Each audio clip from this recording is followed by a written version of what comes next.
दीपक दिया तेल भरे, बाती दई अघट, पूरा किया बिसाहुणा, बहुर नावों हट। सतगुरु ने प्रेम रूपी तेल से परिपूर्ण एवं सर्वदा रहने वाली ज्ञान वर्तिका यानी ज्ञान की बाती से युक्त दीपक मुझे प्रदान किया है। इसके प्रकाश में संसार रूपी बाजार में मैंने कर्मों का सब लेन देन, क्रय विक्रय, व्यापार बहुत ही उपयुक्त ढंग से कर लिया है।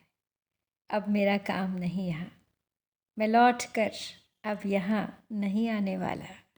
विश्वास है मुझे कि यह ज्ञान ज्योति मुझे मोक्ष की ओर ले जाएगी, जीवन मुक्त कर देगी।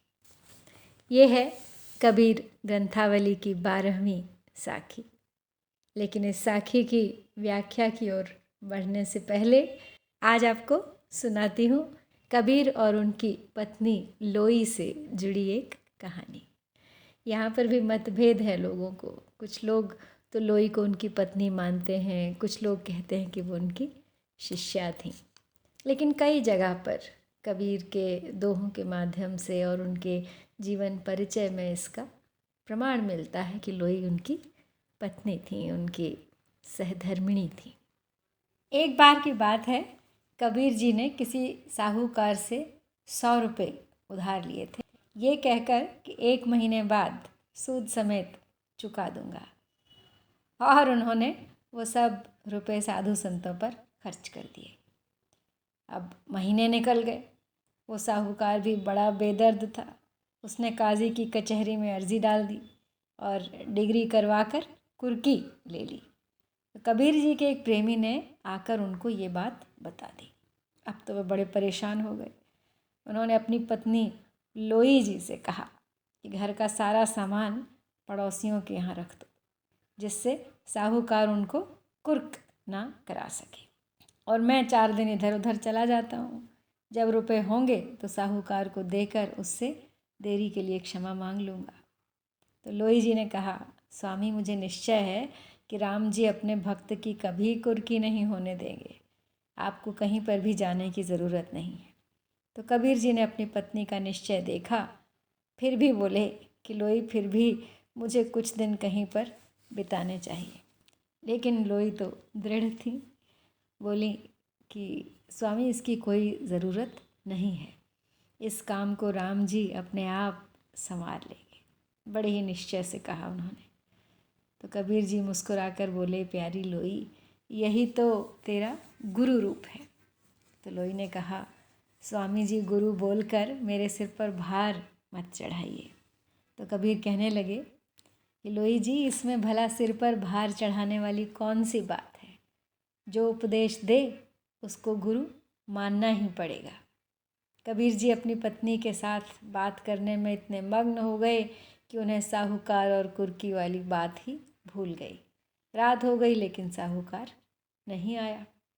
सोने से पहले कबीर जी ने फिर कहा कि लगता है लोई कि साहूकार अब सुबह आएगा अपने प्यादे लेकर।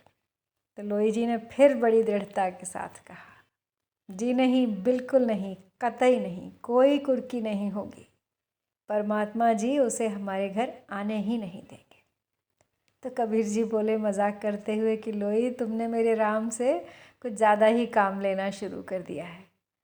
तो लोई बोली, स्वामी जब हम उसके बन गए हैं तो हमारे काम वो नहीं करेगा तो भला कौन करेगा। तभी अचानक किसी ने दरवाज़ा खटखटाया। तो लोई जी ने उठकर दरवाज़ा खोला। सामने साहूकार का मुंशी खड़ा हुआ था, जो साहूकार की तरफ से तकाजा करने जाया करता था। तो लोई जी ने मुंशी से पूछा, क्यों राम जी के भक्त हमारी कुर्की करने आए हो। तो मुंशी ने बड़ी नम्रता से कहा, जी नहीं माता जी, आपकी कुर्की करने कोई नहीं आएगा, क्योंकि जब हम कल कचहरी से कुर्की लेने गए तो वहाँ पर एक सुंदर मुखड़े वाला और रेशमी वस्त्र धारण करने वाला सेठ आया हुआ था। उसने हमसे पूछा कि आपको कितने रुपए कबीर जी से लेने हैं? तो साहूकार ने कहा कि 100 रुपये और सूद के 30। तो उस सेठ ने एक थैली साहूकार के हवाले कर दी और कहने लगा कि इसमें 500 रुपये हैं, ये कबीर जी के हैं और हमारे पास सालों से अमानत के तौर पर पड़े हुए हैं। जितने तुम्हारे हैं आप ले लो और बाकी के कबीर जी के घर पहुंचा देना। तो साहूकार जी उनसे और बातचीत करना चाह रहे थे, परंतु वो पता नहीं एकदम से कहाँ चले गए, जैसे छूमंतर हो गए हों। अब ये कौतुक देखकर साहूकार पर बहुत प्रभाव पड़ा। वो समझ गया कि कबीर जी कोई इलाही के बंदे हैं और वो उनकी कुर्की करके गुनाह के भागी बनने जा रहे थे। तो साहूकार जी ने ये थैली आपके पास भेजी है, इसमें पूरे 500 रुपये हैं। साहूकार जी ने कहा है कि कबीर जी उनके रुपए भी धर्म के काम में लगा दें और उनका यह पाप बख्श दें। तो लोई जी ने कबीर जी से कहा, स्वामी, राम जी की भेजी हुई यह माया की थैली अंदर उठा कर रख दो। कबीर जी मुस्कुराकर बोले, लोई जी, इस बार राम जी ने तेरे निश्चय अनुसार कार्य किया है, इसलिए थैली तुझे ही उठानी पड़ेगी। तो लोई जी बोली, नहीं स्वामी, राम जी हमारे दोनों के साझे हैं, इसलिए आओ मिलकर उठाएं। तो दोनों पति पत्नी अपने राम का गुणगान करते हुए थैली उठाकर अंदर ले गए और उसी दिन कबीर जी के घर पर एक बहुत बड़ा भंडारा हुआ, जिसमें वो सारी रकम उन्होंने साधु संतों के हित, भूखे प्यासों के हित खर्च कर दी। और करना भी क्या था कबीर को? इस संसार से तो उनका पूरा बिसाहुना पूरा व्यापार, लेन देन, क्रय विक्रय समाप्त हो गया था। अब जो भी था सब उस परमात्मा का ही तो था। तो अब बढ़ते हैं गुरुदेव को अंग की ओर और करते हैं आज के इस दोहे की व्याख्या। दीपक दिया तेल भरी, बाती दई अघट, पूरा किया बिसाहुणा, बहुरी नावों हट। दीपक दिया तेल भरी। दीपक ज्ञान की ज्योति, दिया यानी प्रदान किया, तेल भरी, तेल से भरा हुआ। बाती दई अघट, कभी न घटने वाली बत्ती। पूरा किया बिसाहुणा, बिसाहुणा अर्थात खरीद फरोख्त, क्रय विक्रय, व्यापार। बहुरे नावों हट, बहुरी यानी फिर कभी, दोबारा कभी नहीं आऊँगा इस हट में। हट अर्थात बाजार, हाट। सतगुरु ने साधक को ज्ञान रूपी दीपक देकर उसमें भक्ति रूपी तेल भर दिया है। इस ज्ञान रूपी दीपक में हरि भक्ति की एक ऐसी वर्तिका बत्ती डाल दी है जो कभी घटने वाली नहीं है। जगत रूपी बाजार में साधक ने अपने व्यापार, खरीद फरोख्त को पूर्ण कर लिया है और अब वह पुनः बाजार में नहीं आएगा। वह ज्ञान प्राप्त करने के उपरांत माया के भ्रम को समझ चुका है और अब इस चक्र से मुक्त हो गया है। भाव है कि साधक ने गुरु से ज्ञान रूपी दीपक प्राप्त किया है, जिसमें गुरु ने भक्ति के रूप में जो बाती दी है वो कभी क्षीण नहीं होगी। और इस दीपक के प्रकाश में साधक ने जगत रूपी बाजार के संपूर्ण सौदे पूर्ण कर लिए हैं और अब वह पुनः इस हाट में, इस जगत में, इस संसार में लौटकर नहीं आएगा। वो जीवन मरण के चक्र से मुक्त हो गया है। स्पष्ट है कि कबीर साहब की मान्यता पुनर्जन्म में रही है और वे मानते हैं कि यदि इस जगत में आकर भक्ति नहीं की तो जन्म मरण का फेर चलता ही रहेगा। जीवन से मुक्ति का एकमात्र तरीका हरि का स्मरण करना ही है। इस संसार में जो भी हमारे कर्म हैं, जो भी हमारे संबंध हैं, वो सभी किसी न किसी प्रकार के क्रय विक्रय से जुड़े हुए हैं।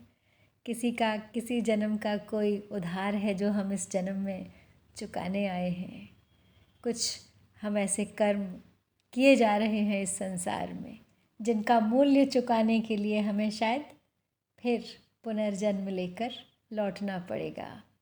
जो भी लोग हमसे इस संसार में जुड़े हैं या हमारे जीवन में प्रवेश करते हैं, चाहे वो थोड़े से भी समय के लिए क्यों न हो, और उनका आगमन हमारे जीवन में इसी लेन देन का सूचक है।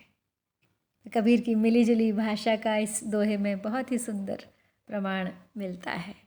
इन 3 शब्दों में अघट बिसाहुणा हट, पंजाबी में कहेंगे कट, यानी कभी न घटने वाला, बिसाहुणा व्यापार, हट हट्टी दुकान को कहते हैं पंजाबी में। और अलंकार योजना की ओर दृष्टिपात करते हैं तो पहले ही 2 शब्दों में 6 का अनुप्रास दिखाई देता है, दीपक दिया, और इसके अतिरिक्त सांग रूपक और रूप का अतिशयोक्ति अलंकार भी इस दोहे में है। तो सबसे पहले ही 2 शब्दों में अनुप्रास। तो दीपक दिया में सबसे पहले तो 6 का अनुप्रास है, क्योंकि द वर्ण की आवृत्ति हुई है 2 बार। लेकिन इस पूरी पंक्ति में अगर देखें, दीपक दिया तेल भरे बाती दई अघट, यहाँ पे श्रुत्यानुप्रास भी देखा जा सकता है। अब श्रुत्यानुप्रास कैसे है समझ लेते हैं। जब कंठ ताल दंत आदि किसी एक ही स्थान से उच्चरित होने वाले वर्णों की आवृत्ति होती है, तब वहाँ श्रुत्यानुप्रास होता है। और यहाँ पर दीपक दिया तेल भरे बाती दई अघट में कुछ ऐसा ही हुआ है। यहाँ दंत्य वर्गों त द आवृत्ति हुई है, इसलिए सुनने में बहुत सुंदर हो गया है। और इसके अतिरिक्त पूरा किया बिसाहुणा बहुरिनावों हट, इस पंक्ति में हमें अगले 2 अलंकार यानी सांग रूपक और रूप का अतिशयोक्ति देखने को मिलते हैं। कर्मों के लेन देन को रूपक दिया गया है, बिसाहुणा का व्यापार का। उपमेय उपमान में विलीन है पूर्णतः। संसार को हाट के समान न कहकर हाट ही कह दिया गया है। शब्द कुछ और हैं, लेकिन अर्थ उनका कुछ और ही निकल कर आ रहा है। यहाँ बिसाहुणा पर आरोप है कर्मों के क्रय विक्रय का व्यापार, और हट पर यानी बाजार दुकान पर संसार का। यही इसकी सांग रूपकता के प्रमाण हैं। और रूपक में अतिशयोक्ति के मिश्रण से बढ़ा चढ़ाकर कहने से यह रूप का अतिशयोक्ति हो गया है, क्योंकि कबीर बड़े दृढ़ निश्चय से कह रहे हैं कि पूरा किया बिसाहुणा बहुरिना आवो हट, कि मेरा यह खरीद फरोख्त का व्यापार का काम पूरा हो गया है, अब मैं कभी लौट कर नहीं आऊँगा इस बाज़ार में। इतनी बड़ी और अहम से युक्त उक्ति है उनकी, जिसका निर्णय वास्तव में मनुष्य के हाथ में नहीं है। कोई नहीं जानता कि उसे मोक्ष मिलेगा या पुनर्जन्म, लेकिन ये उनकी बड़बोली, ये उनकी अतिशयोक्ति ही इस स्थान पर रूप का अतिशयोक्ति का प्रमाण है। इसी विवरण के साथ आज की कड़ी को यहीं समाप्त करती हूँ। शीघ्र लौटूंगी अगली साखी के साथ। प्रतीक्षा कीजिएगा, सुनते रहिए। सब्सक्राइब नहीं किया है तो कर लीजिए, बांटिए अपने मित्रों संबंधियों के साथ। जय भारत, जय कबीर।